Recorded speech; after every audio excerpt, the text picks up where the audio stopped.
Dad, come on, you know me. I didn't do anything to Julie. This is all a misunderstanding. She's my wife. I'd never hurt her. Norman's father-in-law grabbed him by the shoulders and slammed him against the wall. He held him there and looked him straight in the eyes. Shut your fucking mouth, you piece of shit. I never liked you. You thought she was coming to get her things alone? You thought you'd what? Ambush her? You're a fucking predator. What? Too much of a coward to mess with someone your own size? The big man slid Norman down the wall until he'd pushed him into a squatting position.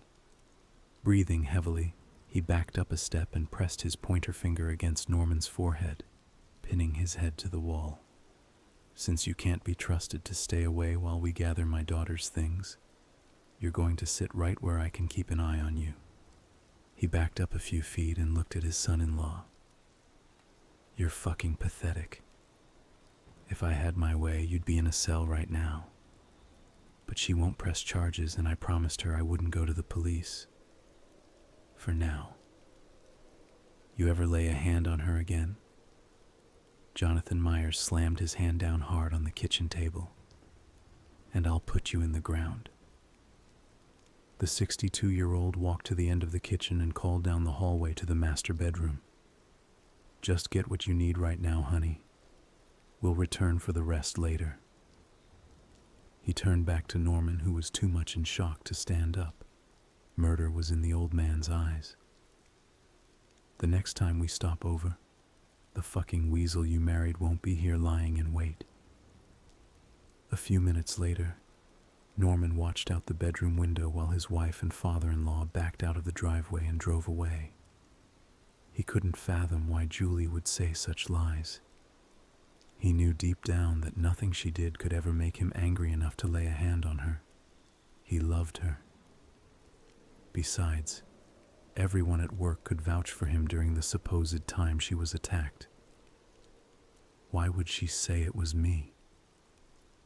Today was the first time he had seen her since he left for work 3 days ago.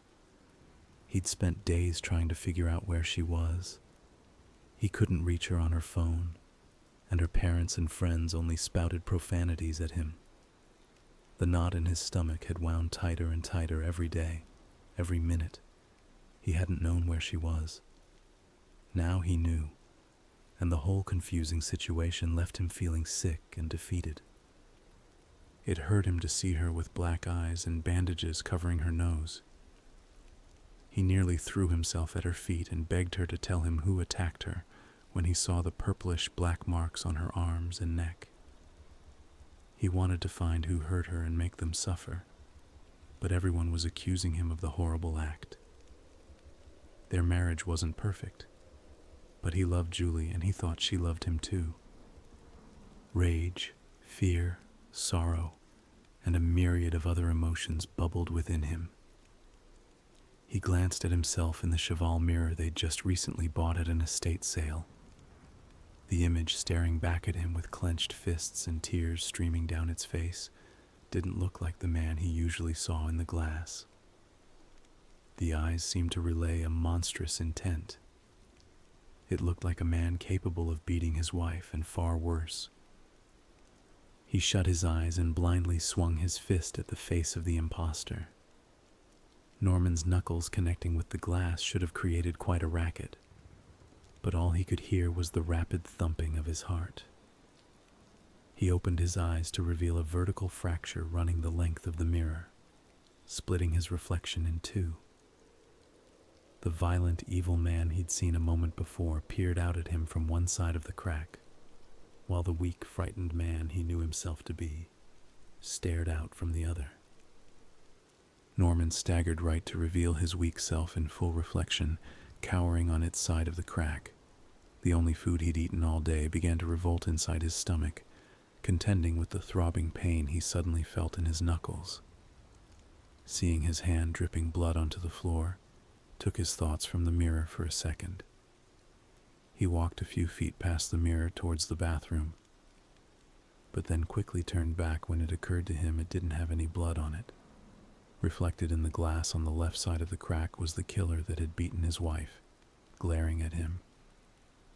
He turned away and fled for the bathroom, but didn't make it before he emptied the contents of his stomach onto the floor. He knelt there before the steaming pile of vomit for quite a while. He eventually willed himself to his feet and stumbled into the kitchen. He clumsily wrapped his hand in paper towels, filled a bucket with soap and water, and returned to his bedroom to scrub the blood and sick off of the hardwood floor, never taking his eyes off his task. When he finished, he properly cleaned his hand, bandaged it, and feebly crawled into bed. While Norman slept, depraved images skittered through his troubled mind, playing out a sinister fantasy. In the dream, Julie was lying prone on the bed while he straddled her waist, slamming his fists into her face again and again and again. The distinct cracking sound of her nose breaking under his bloody fists, followed by the splintering noise of her cheekbones as he levied both fists simultaneously down upon her, echoed through the room. The telltale squeak of the mirror tilting on its stand drew his attention from his brutal task. The framed glass made 4, 5, 6 full rotations. Each vertical spin revealed a piece of paper on the back of the mirror, wedged between the glass and frame. It fluttered and flapped like a flag on a windy day, until the mirror came to a stop with one final creak. A billowing black smoke, limned by a green incandescence, escaped the crack in the glass and rose to the ceiling. An impossibly thin creature, almost two-dimensional, could be seen weaving in and out of the smoke just inside the intricately carved wooden frame. It traced the fracture as if it was trying to escape along with the smoke like a fish follows the flow of a stream. Norman could only make out a fraction of it at a time as it occasionally thumped up against the inside of the glass, like an eel in a tank, unaware of its near-invisible boundaries. The smoke quickly covered the ceiling and began to crawl down along the walls. It rumbled and flashed, imitating a thundercloud. The mysterious, ribbon-thin serpent swerved violently in and out of sight, like a kite caught in a storm. Norman seemed to know instinctively what it wanted. He rolled off the bed, picked up his unrecognizable wife, and flung her limp body at the mirror. He expected the mirror to shatter, but instead she passed through the glass unimpeded. Norman slumbered fitfully, struggling under his heavy, suffocating blanket as the nightmare played out. He fought to escape like a seal caught in a net, knowing full well the killing blow could fall at any moment. He awoke covered in sweat just as the thing behind the glass lunged for his wife's lifeless body. He felt no relief upon discovering he'd been dreaming. The events as they occurred were etched deeply into the rock walls of his cavernous mind. Norman couldn't stand to look at himself in the mirror, so he awkwardly carried the heavy monstrosity out to the garage, threw an old tarp over it, and went inside to take a shower. The thoughts running through his head were rushing in all directions. They did nothing to help clarify what his dream was all about. What was with that fucked up dream? Julie truly believes I hurt her. I saw it in her eyes last night. She was afraid of me. That fucked up dream, though. Jonathan wanted to kill me. Could I have? But wouldn't I remember? No, I'd never hurt Julie. I'm nothing without her. God, that dream was so fucked up. The hot shower didn't do anything for his nerves or the tightness in his back. He noticed a pinkish puddle collected around the drain. His hand wouldn't stop bleeding. He filled a cup from the sink and poured its contents over the drain. While the strange thoughts and questions continued to run laps in his skull, he dried his right hand and wrapped it. He turned and knocked the gauze off the edge of the sink, but managed to grab one end as the rest of it hit the tile and rolled out the door. He stepped out of the bathroom as it continued to uncoil along his bedroom floor and into the hall. Still holding the one end, he followed its progress through the house. The gauze finally came to a stop in the kitchen. It pointed right at the door that led to the garage. Norman stared at the door.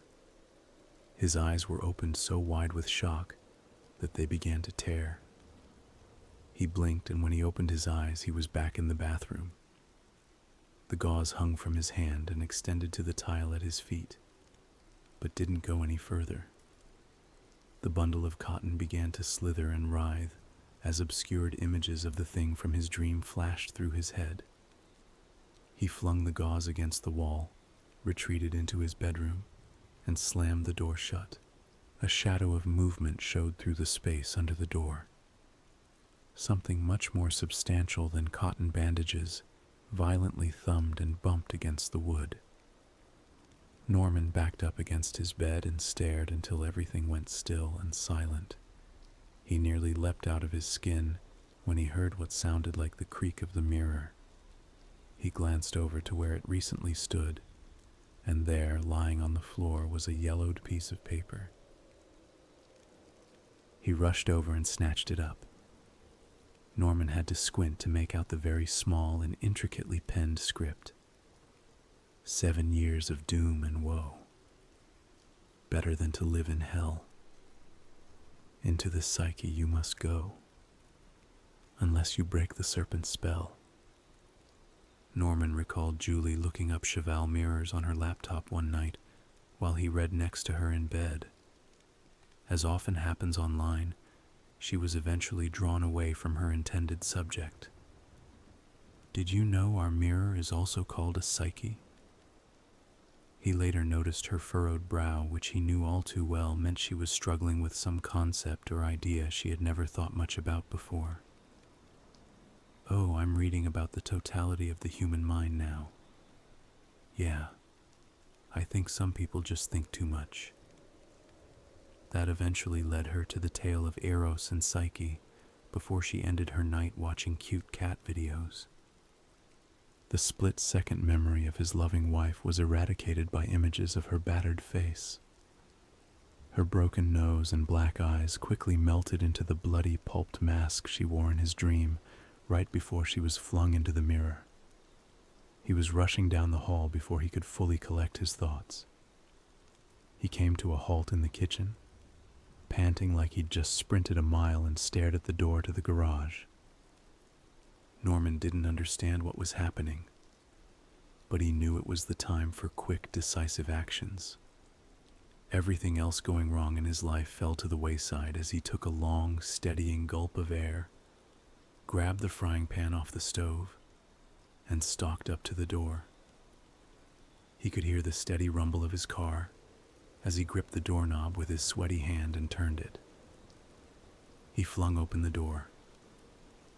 Standing there in his wife's empty parking spot was the mirror. The tarp was lying in a heap beside it. All of his resolve to vanquish the sinister evil preying upon his sanity faded before the non-stick copper pan hit the cement floor with a cluster of clangs. Norman just stood there stuttering, over and over again. His attention was focused on the mirror's flawless surface. It reflected nothing at all. Curling wisps of smoke like the crawling cloud from his dream inhabited every inch of space between its mahogany frame. His naked image stepped into view. It turned to face Norman, scowled at him like his third-grade teacher, Mrs. Viscol, did when a student was misbehaving, and then mimed slamming a door shut. The door smacked into Norman's back and knocked him down the steps. He tumbled onto the unforgiving cement floor and rolled to a stop before the mirror. He rose to his knees, but quickly fell onto his side when a sharp pain jolted through his foot. The excruciating pain and nauseating fumes spilling from his car's exhaust pipe answered only one of the many questions running through his head. Actually, the thing that looked just like him did. Yes, your life will be over shortly, but you can still save your pretty wife. Norman peered up at the twisted image in the mirror and uttered weakly, "Yes, I'll do anything, if you spare her life." A wicked smile crept onto its face, parting its lips to reveal a serpent's tongue. "Even after she spurned you so? Wow, that is quite noble of you. I really enjoyed beating her." The shock on her face when it squatted down to look Norman right in the eyes and made air quotes. "You flung her against the wall" was priceless. Norman flinched when it stood back up and glared down at him. "Well, I guess you had to be there," it chuckled.